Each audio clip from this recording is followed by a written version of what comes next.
Gracias. Bueno, en el orden del día y siguiendo con el programa, la intención es ahora procurar avanzar al segundo tema de la tarde.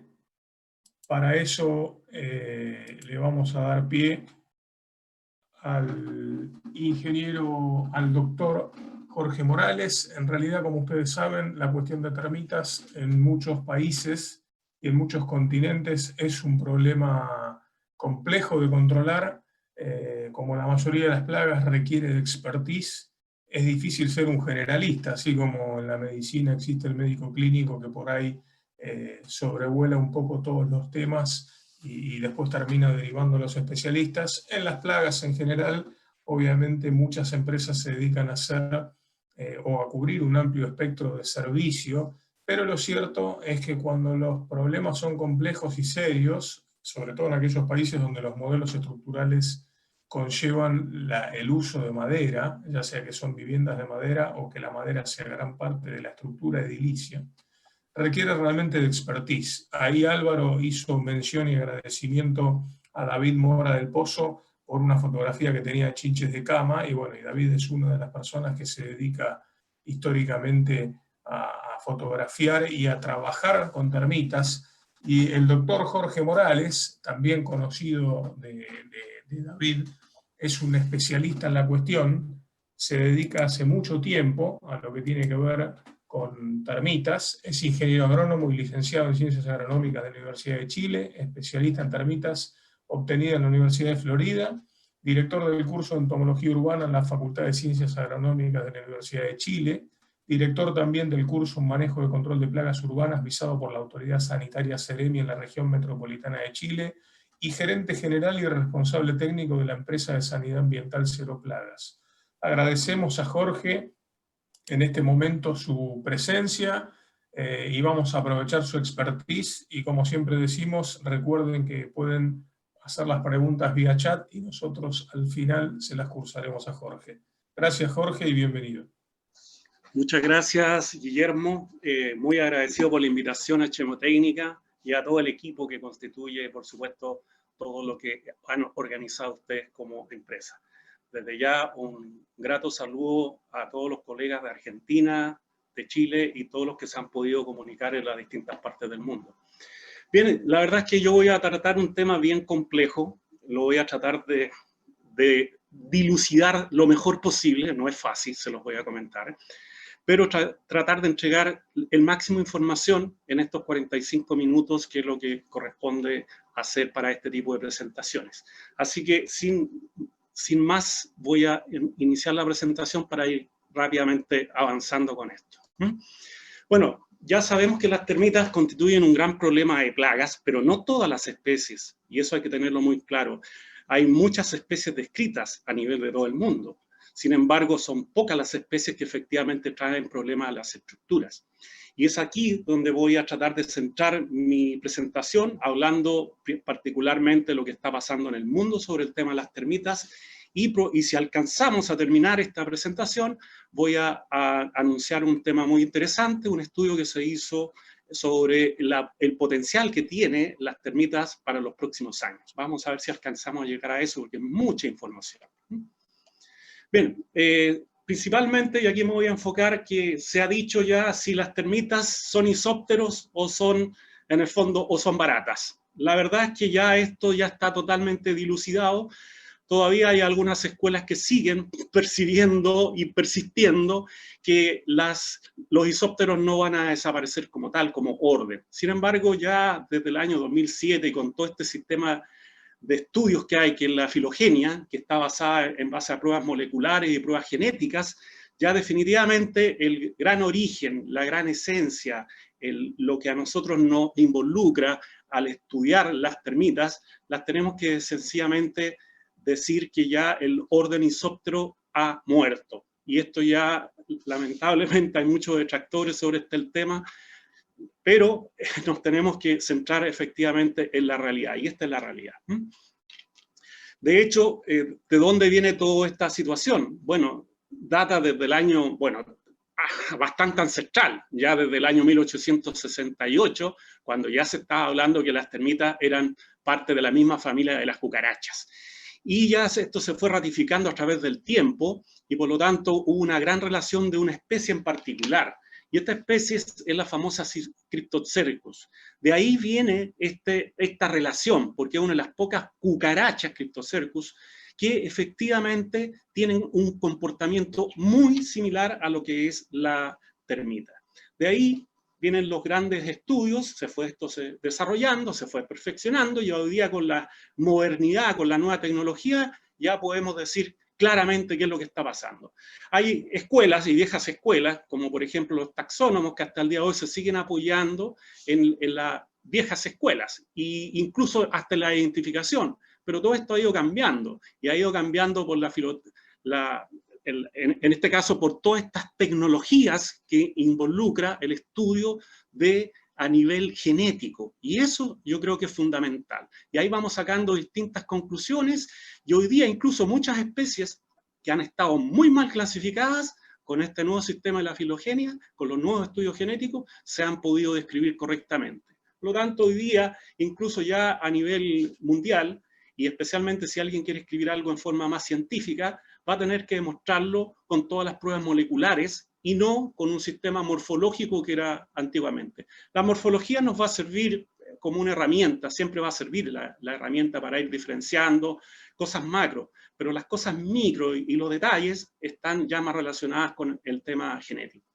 Entonces aquí se habla, por ejemplo, estamos poniendo el ejemplo del Cryptocercus, que también estaba muy emparentado principalmente con otra especie de termita que es la Mastotermes darwiniensis. Esa Mastoterme todavía, digamos, es una especie que la vamos a describir, que está en Australia, y que por supuesto tiene algunas coincidencias, como por ejemplo, uno de los temas que quizás podría ser un tanto complejo aún, es que la Mastotermes pone su huevo en cantidades, o sea, igual como una boteca, como sería el caso de la barata, en la Cryptocercus. Entonces, cuando empezamos a analizar información, también nos metemos en la parte de los protozoos, y nos metemos algunas bacterias. ¿Y por qué? Porque están muy relacionadas, hay una simbiosis, hay un proceso que implica claramente la diferenciación de una especie y otra. Entonces, la relación para poder digerir la celulosa tiene que haber un ambiente simbiótico, y eso lo proporcionan muchos protozoos. Entonces, el estudio de los protozoos y el estudio de algunas bacterias también que intervienen a ese nivel nos va permitiendo saber exactamente qué es lo que está pasando, y nos están dando toda la pauta de esta nueva tecnología y la nueva descripción para finalmente decir de qué se trata. Entonces, ya claramente los datos moleculares y otros datos importantes están contribuyendo en forma ya oficial que las termitas están totalmente emparentadas con las baratas. Ese es el concepto. Yo creo que para muchos esto es nuevo, pero la verdad es que esto ya viene datando de hace varios años, y estamos hablando en forma ya más oficial desde el año 2018. Ya hoy día la Sociedad Entomológica en Norteamérica ya definitivamente lo ha resuelto de esa manera. A pesar de que haya unas viejas escuelas que van a seguir tratándolas como isópteros, porque incluso si ustedes lo ven en Wikipedia, también ese concepto ha ido cambiando, ya lo han incluido como un concepto general, y su origen y su filogenia. Y aquí está más o menos el esquema filogenético, que es lo que yo les quería comentar, la relación y por dónde viene esta relación, y efectivamente están emparentados. Y si se fijan ustedes en este cuadro, se van a dar cuenta que Cryptocercus, las termitas y especialmente algunas especies claramente hablemos de Mantoidea, que tiene que ver con un género de la mantis religiosa, por ejemplo, podría ser uno de ellos, y hay otras especies que vienen muy antiguos y datan muy antiguos, que están muy asociados al consumo en este caso, asociado a la madera, asociado a ese intestino que es capaz de digerir esa celulosa. Algunos necesitan, en este caso, necesitan la formación de esta simbiosis con estos protozoos, o sencillamente lo hacen en forma directa a través de una bacteria, pero todo esto se ha ido dilucidando. Y esto ya viene de muchos años, ya en la época del Jurásico ya se estaba hablando de la época de las termitas, pero las baratas venían de muchos más años anteriores, prácticamente 275 millones de años atrás. Y ni hablar, el gran origen de todo esto partió con el famoso orden asociado a este árbol filogenético con los dictiópteros. Y ahí se fueron separando, ahí aparecieron varias relaciones para llegar al resultado que nosotros tenemos, que hoy día están muy emparentadas todas estas especies. Algo nuevo para muchos, algo ya que cuesta lidiar para otros, y algo que incluso para muchos podría representar un esquema que no van a querer cambiarlo. Pero todos los estudios, todo lo que está pasando actualmente, ya definitivamente esto es un cambio, un revuelo importante dentro de estas nuevas generaciones. Entonces, aquí se describe, ya hay muchos estudios, de hecho en el Museo Nacional de Historia Natural en París, se están haciendo todas las pruebas de ADN entre cucarachas, mantis, termitas, por mencionar algunas. Y aquí estamos hablando de esas muestras de alrededor de 800 especies con un banco de información de más de 10.000 nucleótidos que se refiere a la información genética. Y con eso se está relacionando con la evolución de los dictiópteros, en este caso para finalmente llegar a decir que esto es un tremendo gran grupo y que están muy emparentados con las cucarachas. A pesar de que algunos pueden entrar en contradicciones porque las termitas tienen sociedades complejas que podrían ser distintas a las de las cucarachas, distintas también a estos grandes depredadores que son las mantis por su conducta. Por eso todo este tema se dice que es muy controvertido. Bueno, esto más o menos habla en esta cronología de lo que les estaba comentando recién, con un verdadero resumen y cómo han ido cambiando todas estas percepciones hasta llegar a estas nuevas teorías. Este es más o menos el resumen, para lo cual no es necesario entrar en mayor detalle, porque esto describe lo que estábamos hablando recién.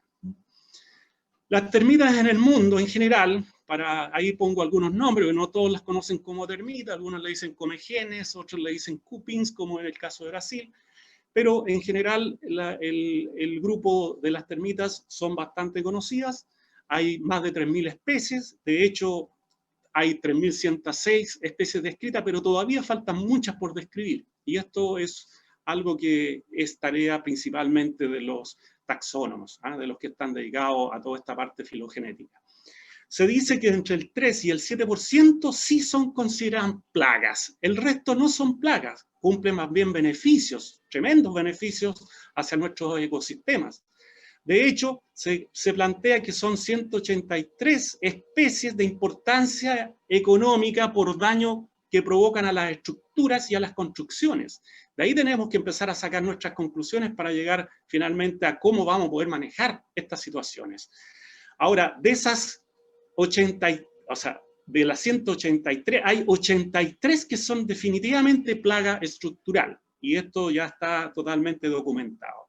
Y dentro de las termitas subterráneas, las que provocan daño de importancia, y esto lo ratifica el doctor Su y el doctor Chefran en el año 2000, hay alrededor de 147 especies de termitas subterráneas que son probablemente una de las que causa mayores estragos desde el punto de vista de daños y, por supuesto, de impacto, lo que significaría el control, que ya lo vamos a ver.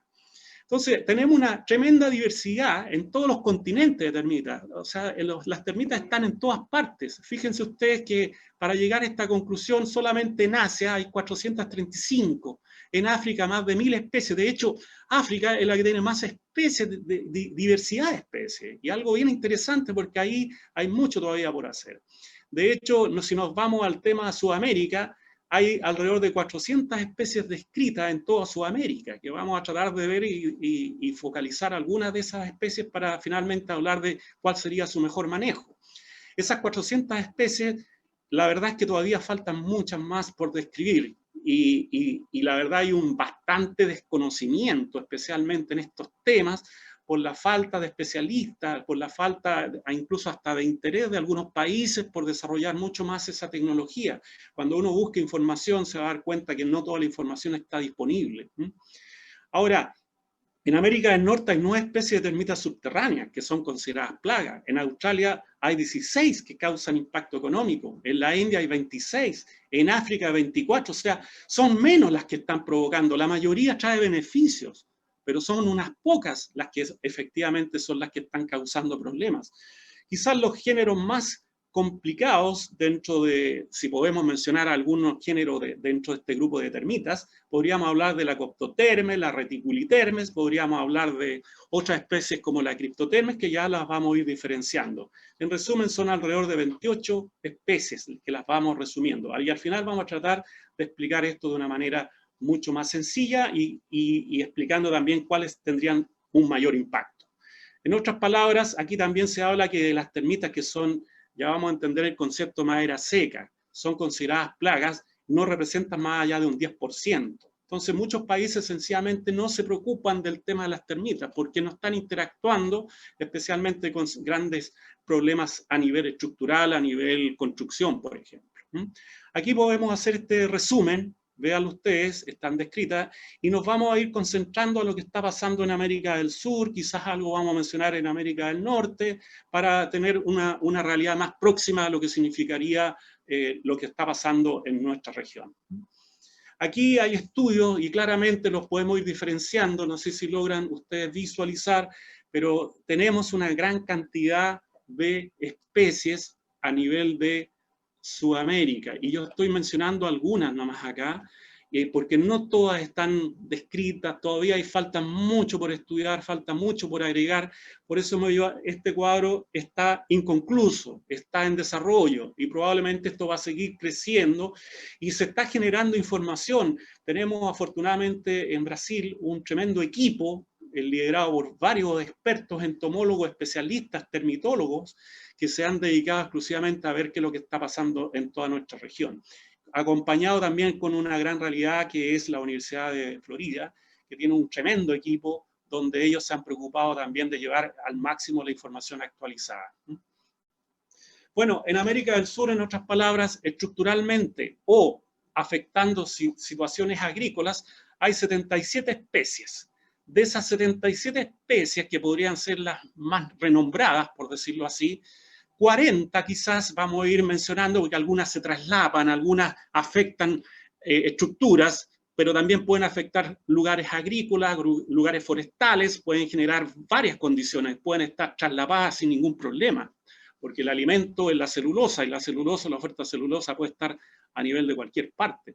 Por eso podemos ir diferenciando quizás dentro del rubro que nos convoca, que es la situación urbana, podríamos hablar de alrededor de unas 40 especies que se consideran plagas estructurales. ¿Y por qué estructurales? Porque dañan efectivamente las estructuras, que son las construcciones en este caso. Entonces aquí podemos mencionar algunas plagas estructurales, como la Coptotermes, la Cryptotermes, la Nasutitermes y la Reticulitermes, que es el caso que está actualmente en Chile y en Uruguay.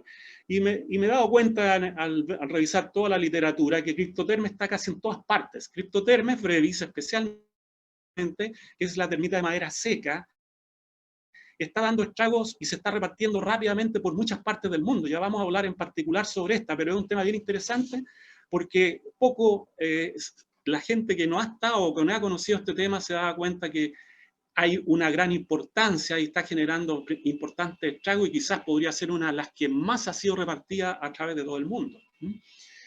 Hay otras especies que son agrícolas, que seguramente no las voy a mencionar en esta oportunidad, pero sí claramente están atacando la caña de arroz, o sea, la caña de azúcar, el arroz, el eucalipto, algunos sistemas y plantaciones forestales, etcétera, que también no dejan de ser importantes.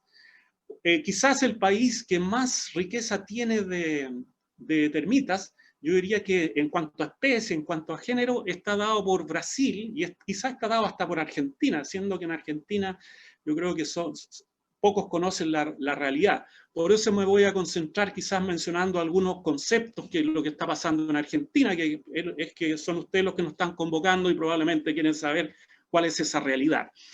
Por ejemplo, aquí algunas de las familias, que no vamos a entrar en tanto detalle, solamente pongo los nombres ahí para que se vayan familiarizando, como son los calotérmidos, son las termitas que atacan la madera seca, y no seca propiamente tal, porque igual necesitan un grado de humedad, si no nos podrían sobrevivir.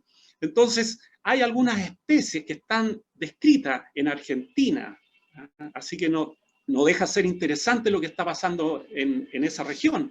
Lo mismo pasa con algunas especies que están nidificando bajo tierra, que son las famosas rinotermitidae, que algunas están descritas, ya vamos a ver cuáles son esas especies. Otras familias termitidae, o sea, tienen una gran gama de especies que yo creo que hoy día todavía podríamos pensar que en algunos sectores pueden dar más problemas. Por ahí aparece Córdoba, por ahí aparece algún sector de Buenos Aires atacado por Cryptothermes brevis, que es una de las especies que está generando estragos principalmente a nivel urbano. Pero no es tan grave si nos ponemos a analizar, porque hay otra especie que es la Reticulitermes flavipes, que si estuviera en sector urbano sabrían una realidad totalmente distinta que lo que está pasando en otras latitudes.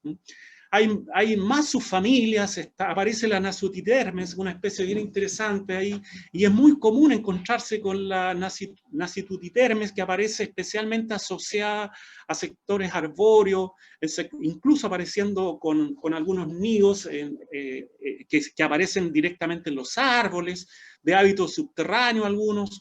Entonces, pero van involucrando nuevos sectores, y no solamente ya uno lo encuentra en bosques o en plantaciones, de repente ya están apareciendo incluso en construcciones, así que no deja de ser interesante analizar todos estos temas. Y así podemos ir sumando una serie de información asociada a la presencia de termitas, y curiosamente encontré por ahí, y lo voy a subrayar, en el sur de la parte patagónica de lo que es Argentina, aparece una termita que también está descrita en Chile, que ataca la madera húmeda o la madera podrida, por decirlo así, que también se ve afectado especialmente a nivel de construcciones también. Aquí en Chile ha ocurrido, y esa misma especie, la Porotermes quadricules, es una especie que está asociada al sector de Chile. La tenemos en Chile, la tenemos en Argentina, no así en otras latitudes. Aquí tienen el caso de la Cryptothermes brevis, que es efectivamente lo que yo les decía. Está documentado, aparece en Buenos Aires, está descrito, hay algunos expertos que ya la han llevado directamente a sus revistas científicas, y por lo tanto podemos seguir hablando de una serie de especies. Probablemente no vamos a poder mencionar todo porque esto es un tema tremendamente grande, no podríamos analizar cada una de las especies, por eso voy a ir de lo macro a lo micro, ¿ah? para que ustedes me puedan entender. Aquí aparece también la familia Nasutitermes. ¿Ah? Es importante que aquí, y subrayo aquí la Nasutitermes corniger, que vamos a mencionar, que podría estar más relacionada también con nuestra actividad.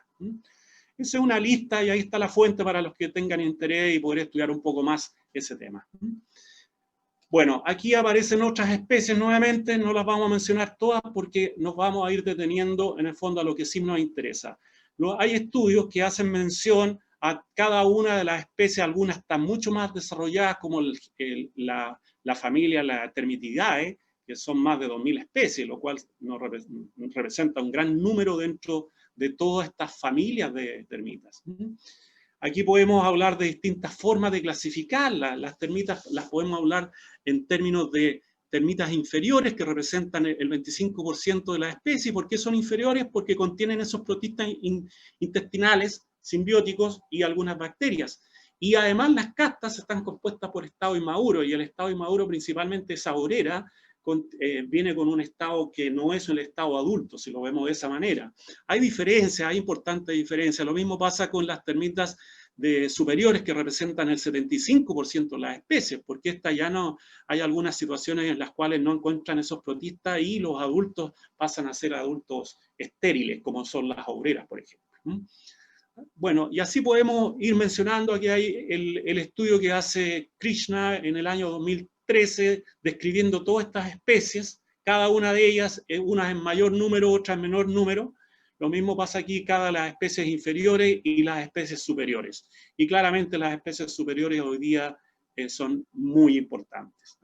Y aquí podemos hablar de este estudio que se hizo, habla de alrededor de más de 2000 especies en la parte termitas superiores, y el anterior alrededor de 800 y tantas especies que en las partes inferiores, que se refiere a ese grupo. En Chile la realidad no es muy distinta, tenemos pocas especies si lo vemos de esa manera.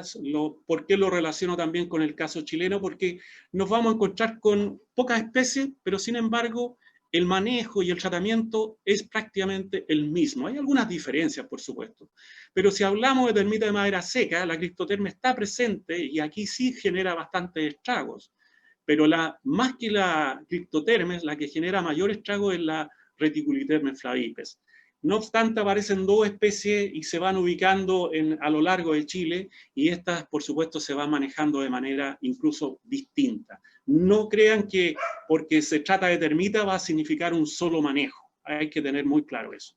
Las termitas también se diferencian por características taxonómicas, visuales. No voy a entrar en mayores detalles en esto porque es un tema mucho más complejo. Solamente un resumen, se puede ver esto que se diferencian por la forma de las alas, se diferencian por el tamaño del cuerpo, por el color que tienen, etcétera, por características del pronotum, que en el fondo se refiere a esto, por la fontanela, ¿cierto? Hay varias características que nosotros podríamos determinar morfológicamente, que sería la forma más sencilla.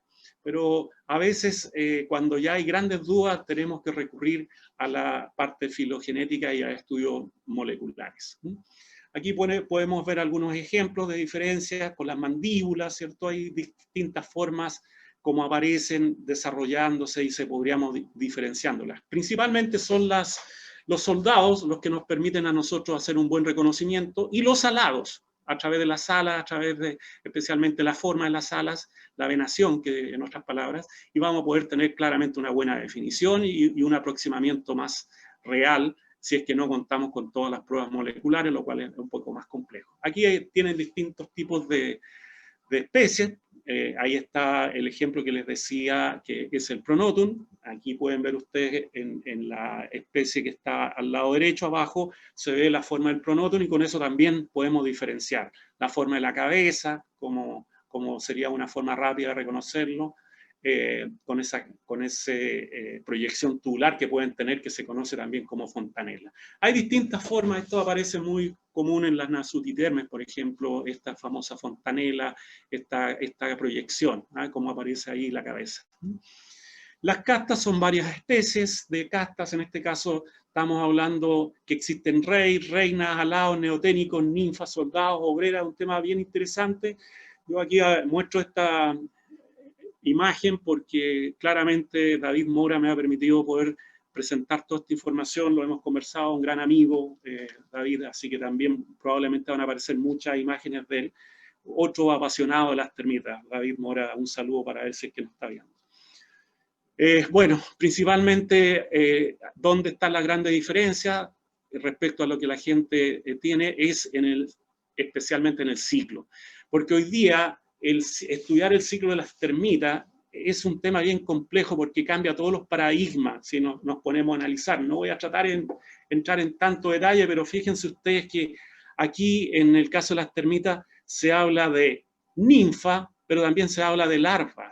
Son 2 conceptos que están asociados. En el fondo, la larva es un estado que no está totalmente desarrollado comparado con la ninfa, y la ninfa es la que va a dar origen a las distintas castas. Eso es importante. Siempre la mayor parte de la colonia son los estados obreras, son las obreras que pueden superar el 90% de todo lo que es el tema de... A ver, algo me están aquí escribiendo. Si es que hay algún problema, ¿no? ¿Todo bien? ¿Está todo bien? No, porque me están llegando muchos mensajes, no voy a hacer cosas que estén relacionadas con lo que estamos hablando. Pero seguimos. No, está todo bien, Jorge. Perfecto. Okay. Muchas gracias. Entonces, las estrategias, bueno, hay varios investigadores que han realizado una serie de estudios asociados a estas, y curiosamente, así, si nos ponemos a analizar, los estudios genéticos hablan de una pareja. Una simple pareja es capaz de generar toda una colonia de clones, por decirlo así. Son todas iguales, son en la misma familia. De hecho, por ahí hay un solo rey que tuvo presencia de más de 600 reinas, ¿ah? Para generar toda una progenie. Y en las especies modernas, en las que han tenido mayor éxito, son aquellas donde hay un padre o donde hay una madre. También existe partenogénesis, que no necesitan en este caso del macho, pero generan verdaderos clones, uniformes, todas obreras, de las mismas características genéticas, y aún así tienen una tremenda afinidad, un tremendo éxito en relación a lo que significa el estado reproductivo. Entonces aquí podemos mencionar algunos ejemplos, como les decía. Podemos encontrar colonias hechas de puros hermanos y hermanas, si lo vemos de esa manera, verdaderos clones, y todos pueden haber miles de miles de hermanos y hermanas en esa misma colonia, para que ustedes se formen una idea. Entonces, ¿qué es lo que sucede? Aquí también aparece otro conocimiento, que son los reproductores secundarios, que dan una importante colaboración al desarrollo, porque si se muere una reina, si se mueren los reproductores, tiene que generarse una nueva colonia, y esa nueva colonia o mantener la especie lo van a hacer esos reproductores secundarios, que se van a diferenciar finalmente a ser estos reproductores de tipo primario, si lo vemos de esa manera. Entonces podemos generar distintos tipos de familias incluso, algunas familias muy extensas o familias mixtas. Es un tema bien complejo porque esto ya entramos en la genética, lo voy a saltar rápidamente esto que no vamos a tener tiempo de analizarlo, pero hay distintos tipos de familias simples donde los genotipos son todos distintos y por lo tanto la variedad va a ser bien interesante. Aquí vienen los genotipos del padre, vienen los genotipos de la madre. Y así pueden aparecer familias muy extendidas, como aparece acá, estos que van en el fondo generando una gran cantidad de hijos, si lo vemos de esa manera, con distintas cargas, y muy similar las cargas genéticas a los padres. Eso es lo que yo les quería decir recién. Son verdaderos clones. Las familias mixtas, porque aparecieron aquí ya reproductores secundarios que van a ir aportando, estos famosos reproductores neoténicos que se conocen, van a ir aportando a esta descendencia y al aumento de todo esto. Vamos a ir avanzando rápidamente, porque si no, no vamos a alcanzar a pasar todo esto. Entonces, las estrategias ya van cambiando. Aquí viene el ejemplo de que a veces tenemos solamente partenogénesis, como ejemplo. Se pueden reproducir 100% sin la necesidad del macho, fíjense ustedes, y estos son muy exitosos por lo demás. Esos son los que pueden reproducir una gran carga y ser miles de individuos.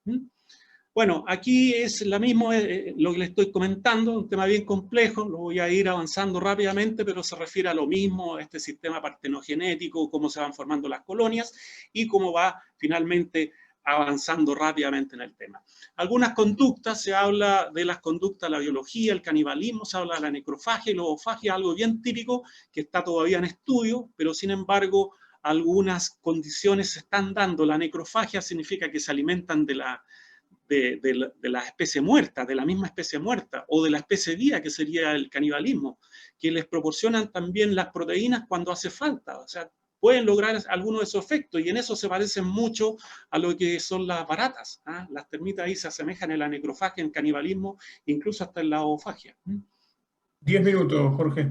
Perfecto. La trofalaxia es un término bien interesante porque en base a esto se estudió el sistema de cebos. Es el uso de químicos para atacar directamente a la colonia.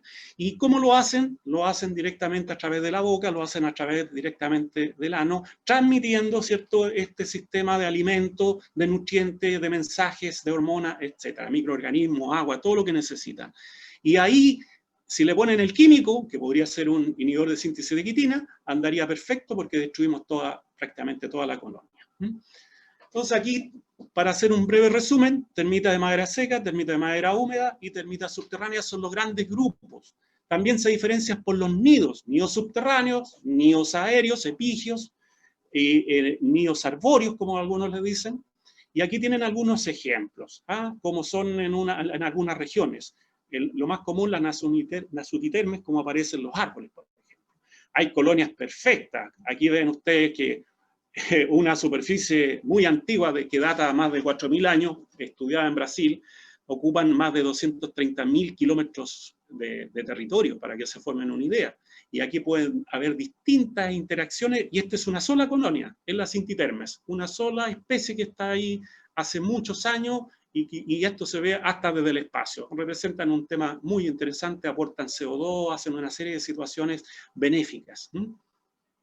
Las termitas subterráneas, ahí pueden aparecer algunos casos, como van dañando todo. Donde aparezca celulosa, ahí va a estar la termita subterránea, o aéreamente, como la Cristotermes y algunas otras especies que van a estar atacando directamente sin estar entrando en contacto con el suelo, porque eso es muy específico para algunas especies. Aquí vamos a mencionar finalmente algunas especies, muy breve, porque no vamos a tener el tiempo, ya estamos llegando al límite. Cryptotermes brevis es la especie más recurrente, la que está muy avanzada en distintas partes del mundo. Fíjense ustedes, el ciclo de vida también es muy similar a todos, pero la gran diferencia es que esta logra alrededor de 2 años, de 2 años a 8 años, avanza rápidamente en la estructura, provocando un aumento de la especie, pero no superan más allá de 300 individuos dentro de una estructura, comparativamente con la Reticulitermes flavipes, por ejemplo, que pueden ser miles de individuos en las estructuras. Entonces aquí ya podemos ver alguna forma de diferenciarlo, algunos tipos de daños. Estos son los daños, aparecen estos famosos, entre comillas, situaciones que son como un verdadero aserrín, que conocemos como excretas, por decirlo así, que los podemos diferenciar. Algunos le dicen peles fecales también, que tienen ciertas características y ya con eso también podemos hacer algún reconocimiento. Los van expulsando, por ahí van saliendo, van botando estos peles desde los daños provocados directamente.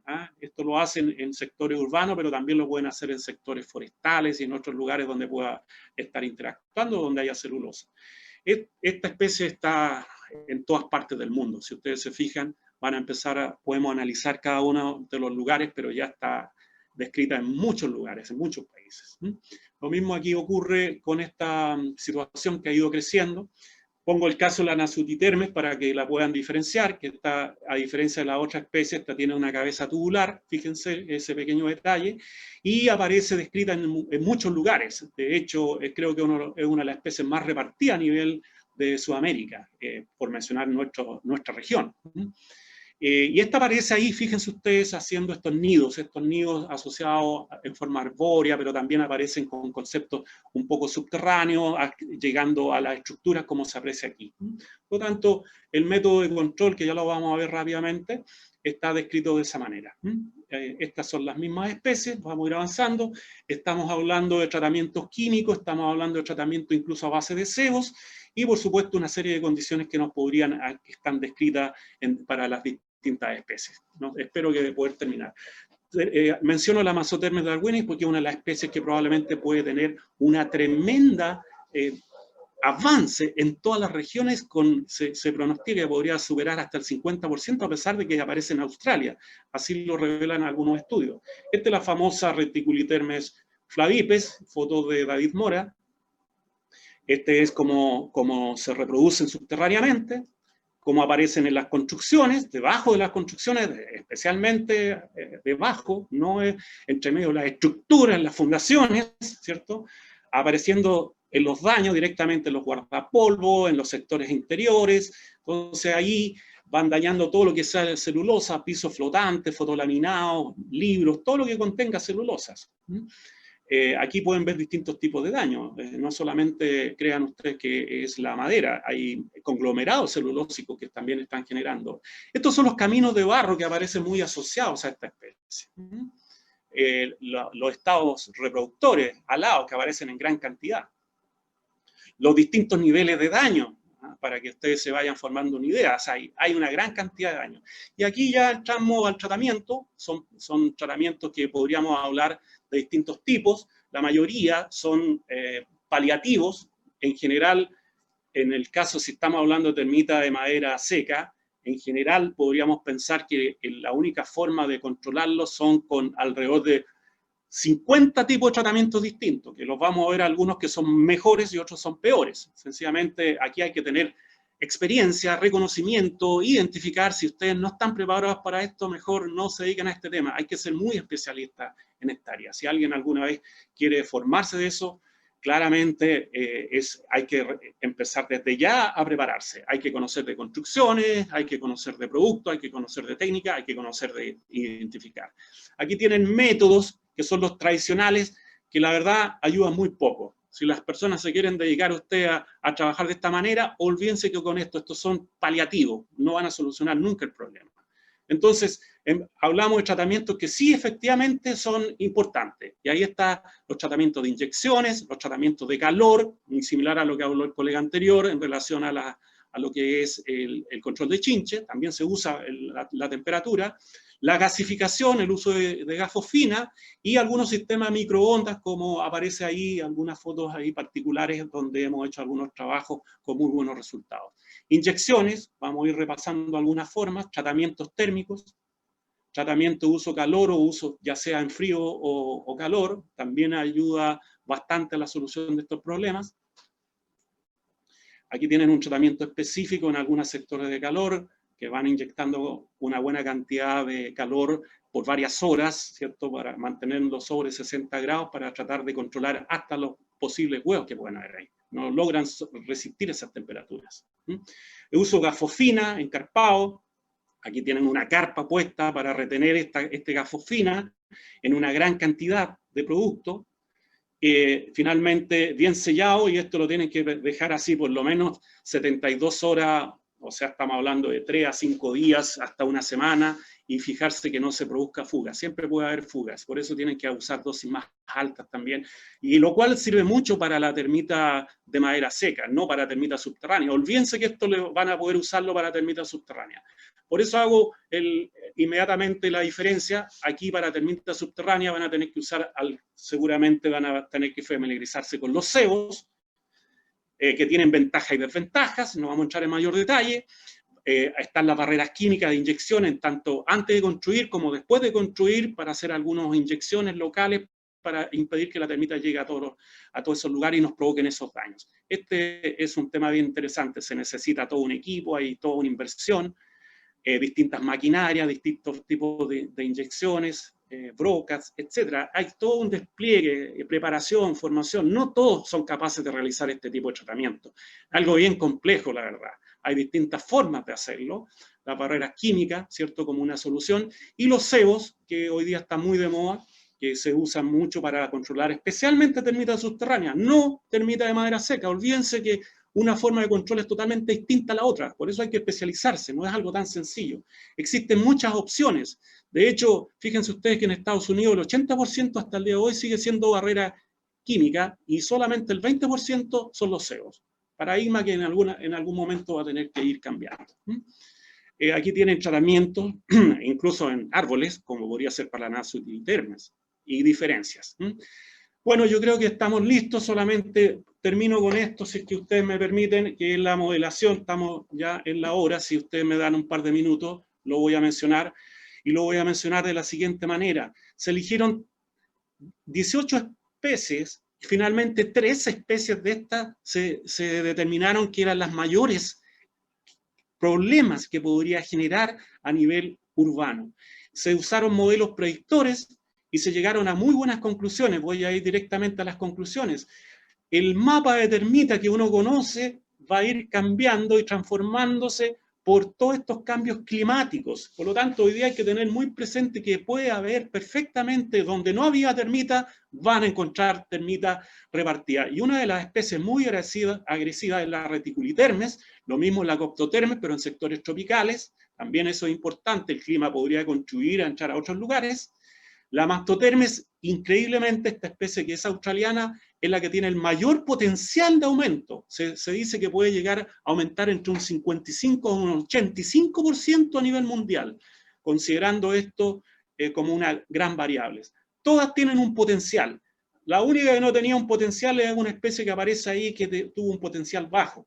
Pero claramente ahí aparecen subrayadas cada una de estas especies, entre Cryptotermes, Coptotermes, Mastotermes y Reticulitermes flavipe y Reticulitermes gracei. Quizás son las especies más representativas que sabemos que en los próximos años esto va a generar finalmente un tremendo problema y vamos a tener que estar preparados porque los cambios climáticos, los grandes problemas de urbanización, la globalización va a generar finalmente que estemos invadidos, no tengamos nuevas especies y hay que estar atentos. Y cada especialista en el sector de control de plagas urbanas tiene que estar mucho más preparado. Termino con esto, ya estoy listo con esta presentación. Dejo esta foto como de los amigos y de los contactos que tuvimos en la Universidad de Florida para terminar esta presentación. Un gran equipo, aquí están todos los científicos a nivel mundial más expertos que pueden haber en esta área. Así que, jóvenes, muchas gracias. Bueno, Jorge, muy amable. Te agradecemos y te queremos, antes de despedirte, te queremos transferir algunas de las preguntas que han hecho. Por favor. Una de ellas tiene que ver con el tipo de tratamientos y si en general hay que desalojar la vivienda al momento de hacer los tratamientos.